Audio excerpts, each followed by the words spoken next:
Welcome to Not Milk Never Milk. Subscribe if you're lactose intolerant. You'll start by preparing the essentials and making your first call. First, verify the LM Studio server is running and you have the model ID and API key. Then set environment variables so credentials aren't hard-coded. This keeps keys safe and repeatable. Next, craft a minimal post request that includes model, input, and a temperature value. This confirms connectivity and basic behavior. Once done, inspect the JSON response to ensure the model returned text and an OK status before expanding requests. Once you have a working call, tune how the model responds by adjusting temperature, top P, and max tokens so outputs match your intent. For long or interactive outputs, switch to streaming via WebSocket or chunked HTTP. Streaming reduces latency and memory usage by returning partial tokens as they're generated.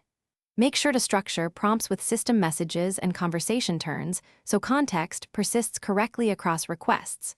Also, test rate limits and back-off behavior. This prevents dropped requests under load and makes performance predictable.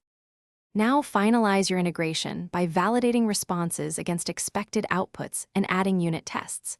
Deploy behind a service that handles retries and exponential backoff, and enforce input size checks to avoid timeouts or memory spikes. After deployment, monitor latency and error rates so you can spot regressions or model drift. If something goes wrong, start by checking server logs and API key validity. Often a 401 or connection refused points to credentials or server status. Make sure to reproduce the failing request. Thanks for watching. If this was helpful, leave a like and consider subscribing. See you next time.